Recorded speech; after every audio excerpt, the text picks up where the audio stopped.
Bienvenue, chers téléspectateurs d'Afro-Info des 43.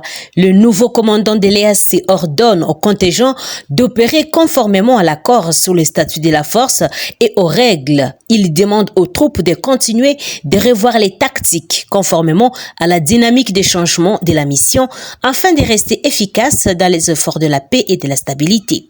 À Kibumba, les troupes kenyanes sont très mobilisées pour protéger les civils contre les terroristes du 1-23, toujours présents.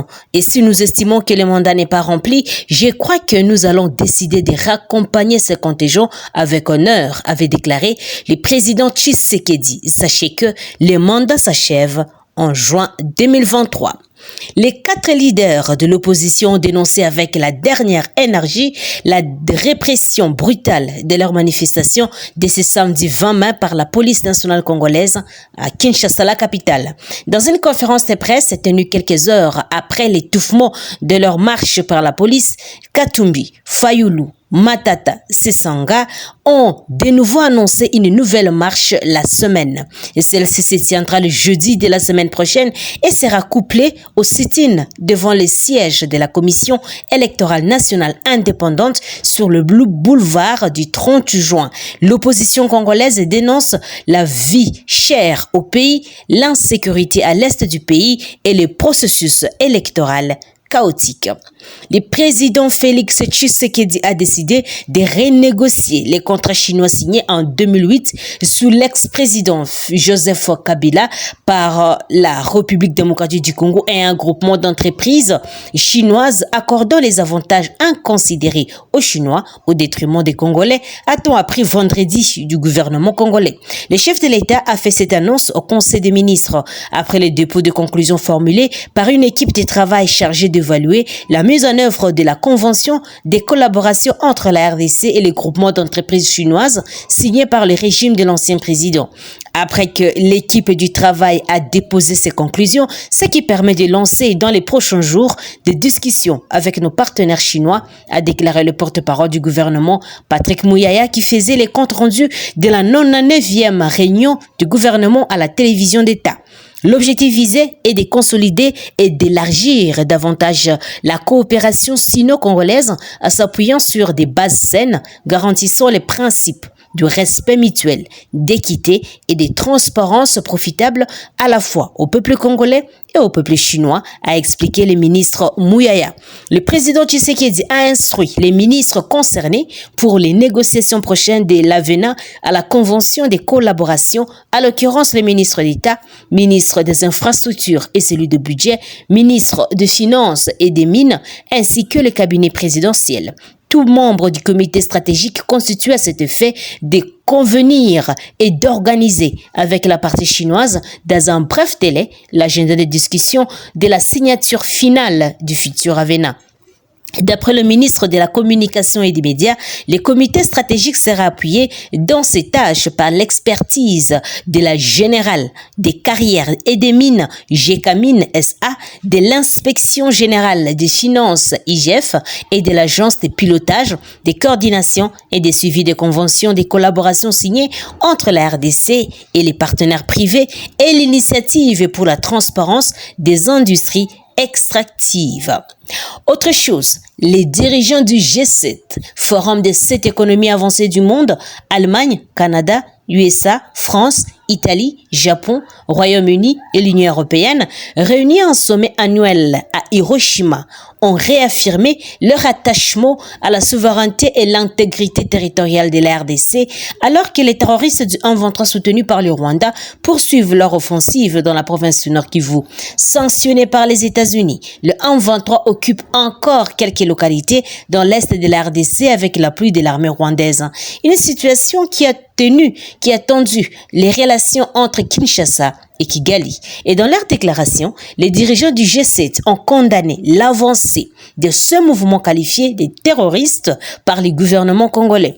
En violation des décisions prises dans le cadre des initiatives régionales, les 1-23 renforcent davantage ses positions. Face à cette situation, le G7 exige son retrait, sans condition de tous les territoires qu'ils contrôlent. Nous réaffirmons notre attachement à la souveraineté, l'indépendance, l'unité, l'intégrité territoriale de la RDC. Nous nous félicitons pour la cessation des hostilités convenues en mars et appelons à sa pleine mise en œuvre. Nous condamnons l'avancée du groupe armé Mouvement M23, sanctionné par l'ONU, et nous joignons aux dirigeants africains pour demander au M23 de se retirer sans condition de tous les territoires qu'il contrôle, a-t-il déclaré. Gardons à l'esprit les situations en Afrique de l'Ouest et au Sahel, dans la Corne de l'Afrique et dans les régions des Grands Lacs. Les dirigeants du G7 ont assuré qu'ils travailleront ensemble pour soutenir les efforts menés par l'Afrique en faveur de la paix, de la stabilité et de la prospérité sur le continent. Nous sommes également gravement préoccupés par la propagation des menaces et des activités terroristes vers les pays côtiers de l'Afrique de l'Ouest et sommes disponibles pour apporter notre soutien dans la lutte contre ces menaces, a-t-il ajouté. Le G7 a aussi salué les développements positifs découlant de l'accord de cessation des hostilités entre le gouvernement éthiopien et le Front de libération du peuple du Tigré, et a appelé les deux parties à rester attachés à sa mise en œuvre intégrale. S'agissant du Soudan, il a condamné fermement les combats en cours entre les forces armées soudanaises et les forces du soutien rapide. Cette situation menace la sécurité et la sûreté des civils et sape les efforts visant à rétablir la transition démocratique au Soudan et pourrait affecter la stabilité de la région, regrette le G7, exhortant les parties à mettre immédiatement fin aux hostilités sans conditions préalables et à rétablir un gouvernement démocratique dirigé par les civils. Terminons par cette nouvelle.